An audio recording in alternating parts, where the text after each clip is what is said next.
Hey everyone, and welcome. Today we are diving right into the absolute core of Python programming, variables and operators.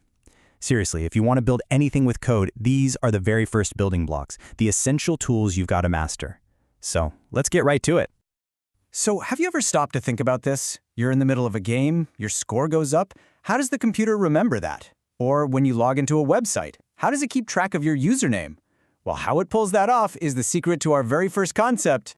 And the answer to that question is something called a variable. At its heart, a variable is just how a program remembers stuff. You can think of it as the computer's short-term memory, and we're about to learn exactly how to use it. Now, if you look it up in a textbook, you'll see a definition like a named storage that holds data. And, that's true, but it's also kind of boring. A much better way to picture it is just as a simple, labeled box that you can put information into. So let's see what that box idea looks like in actual code.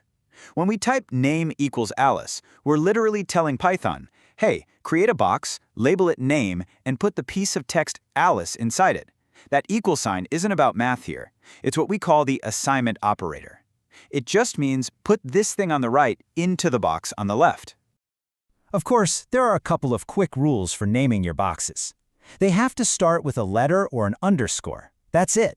You can't start them with a number, and you can't use special reserved words that Python already has a meaning for, like the word class.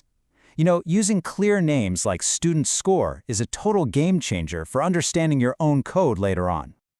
All right, quick pop quiz to see if you're with me. Which one of these is a valid variable name? Just take a look.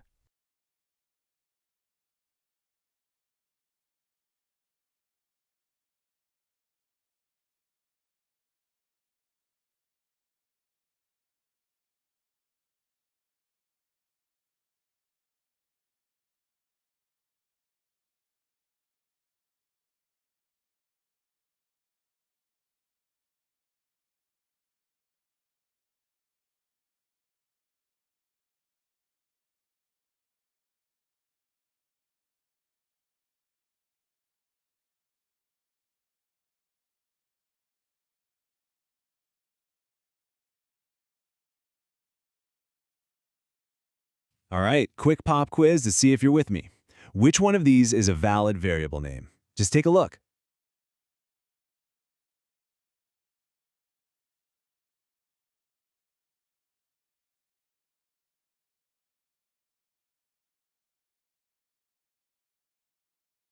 Okay, if you picked B underscore num, you are absolutely right. One value is out because it starts with a number, and for and class are both reserved words. Nice job. Okay, so we've got our storage boxes, our variables. But just storing information isn't very exciting, right?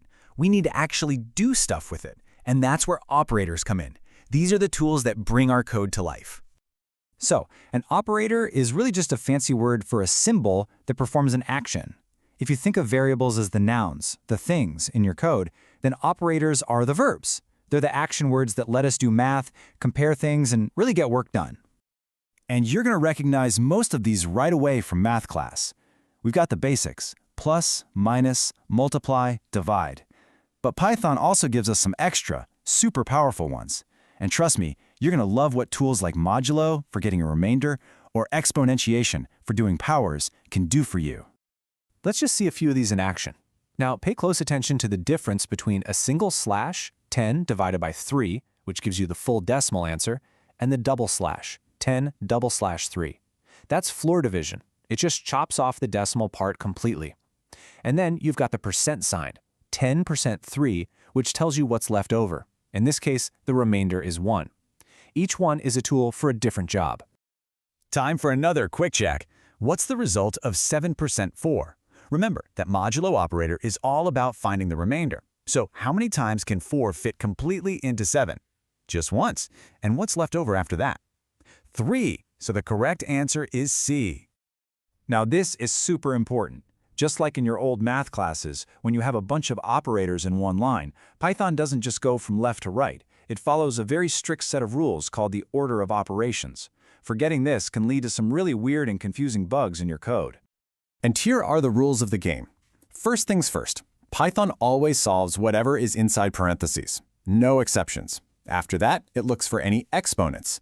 Then comes all the multiplication and division stuff. And only at the very end, once all of that is done, does it handle addition and subtraction. Okay, knowing all that, I've got a little brain teaser for you. What do you think the output of -10 floor divided by 3 is going to be?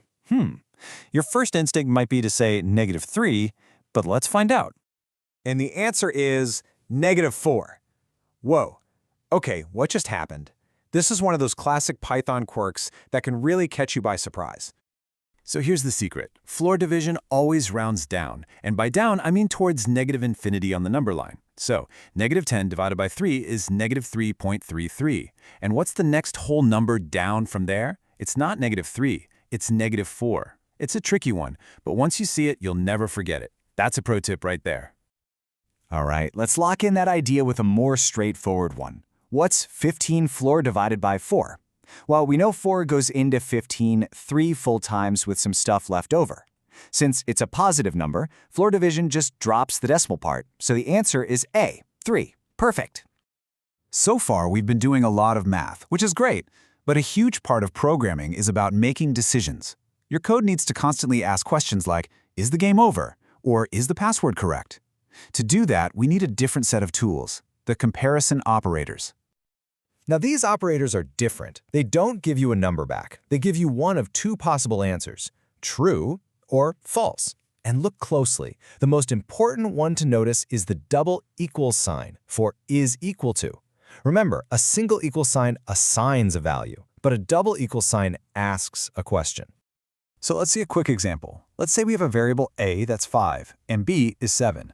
If we ask the computer, hey, is a equal to b? It's going to come back and say, nope, false. What about, is a less than b? Yep, that's true. Is a greater than or equal to 5? Also true. This is the fundamental way programs make decisions.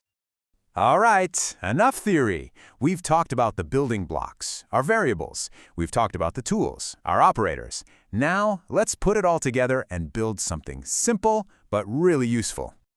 Check this out. See how all the pieces are working together? First, we store our 3 numbers in 3 separate variable boxes.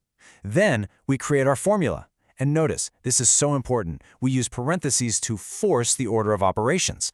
We're telling Python, hey, add these 3 numbers together first, and only then divide the result by 3. And just like that, we get our answer, 20.0. We've combined everything we learned to solve a real problem. And that really is the core of it. You now know how to get a computer to store information and how to ask questions about it. Every single app on your phone, every website, every complex piece of software is built on these exact same simple ideas. You have the tools now, so the only real question left is what are you going to build first? Thanks for joining me.